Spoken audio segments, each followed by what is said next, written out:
The Happy Prince Part 2 Animals in Wise Short Stories. In The Happy Prince, the little swallow is one of the main characters. In Oscar Wilde's other short stories, various kinds of animals appear to teach us important lessons about life. Let's find out more. The Nightingale and the Rose. The Nightingale and the Rose is the story of the nightingale. One day, the nightingale saw a young man crying. He was crying because the woman he was in love with did not love him. Instead, she asked the young man to bring her a red rose, but he only found the white roses. So the nightingale made a red rose for him by piercing a hurt on the white rose's thorn. The nightingale sacrificed her life for the young man. The Devoted Friend. In The Devoted Friend, a duck, a green linnet, and a water rat were talking about love and devoted friendship. The water rat said devoted friendship was more important than love, but the duck and the green linnet did not agree with him. So the green linnet told him about the tragic story of two friends. This story makes us think about love and friendship. Chapter 4 Loyalty and Love. The happy prince was blind, so the swallow sat on his shoulder each day. He told the prince many stories about magical places in the world. He described the Nile River, the Sphinx, and the deserts of Africa. He told the prince about many animals like camels and elephants. The happy prince enjoyed these stories. "Swallow, little swallow," said the prince, "you have seen a lot of interesting things. But the most important thing of all is the suffering of people. Fly off the city and tell me what you see."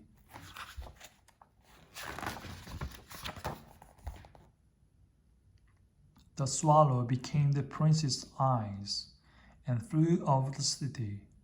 He saw the rich people living comfortably in their big houses. He saw the beggars sitting at their gates waiting for scraps of food. And he saw the pale faces of starving children looking out from the dark streets. On the bridge, he saw two little boys hugging each other. They were trying to stay warm. But the watchman yelled at them, "Get out of here! You can't stay here!"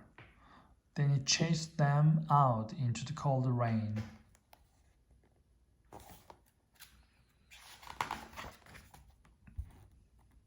The swallow flew back and told the prince everything. The happy prince was very sad. "I am covered with fine gold," he said. "Please take my gold and give it to the poor people." The swallow peeled off the fine gold and took it to the poor people. When the gold had all gone, the prince looked grey and shabby, but the people in the street had big smiles on their faces. "We have bread now," they shouted happily. This made the happy prince happy again.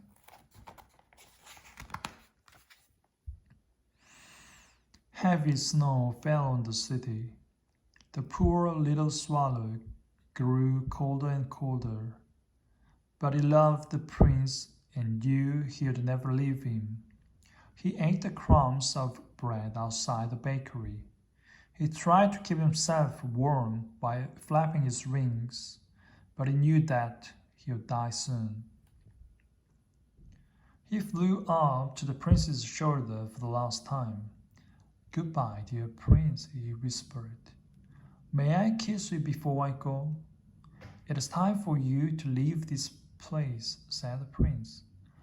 "I am happy you are going to Egypt. You have stayed here too long. Yes, you may kiss me."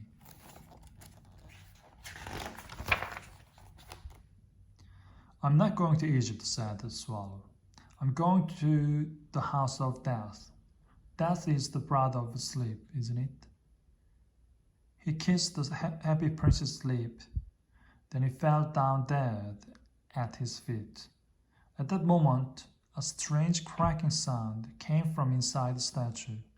The prince's leg hurt had broken in two. The next morning, the mayor and some town councillors were walking through the city. They looked up at the statue and were surprised.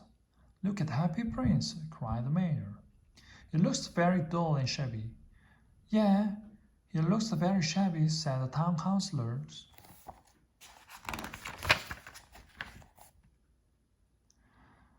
"The ruby has fallen out of his sword," said the mayor. "The sapphires from his eyes are gone, and he is no longer covered in gold. He looks like a beggar. He is no longer beautiful, so he is no longer useful," said one of the town councillors. "Look, there is that bird at his feet," said the mayor.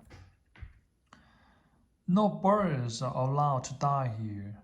We must do something about the statue."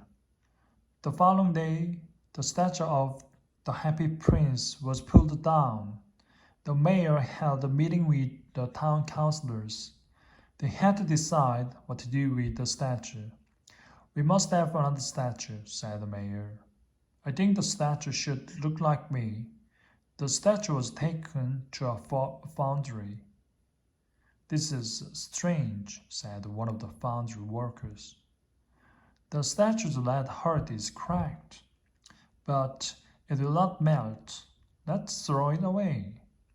The worker threw the happy prince's broken heart into the garbage. It lay next to the poor dead swallow.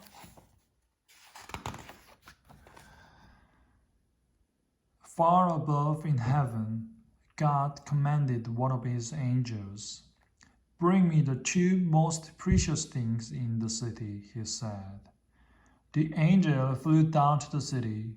He returned with the lead heart and the dead swallow. God was very pleased with the angel. "You have chosen well," said God. "These are truly the most precious things in the city. In my garden of paradise, this little bird will sing forever, and in my city of gold, the happy prince will live forever."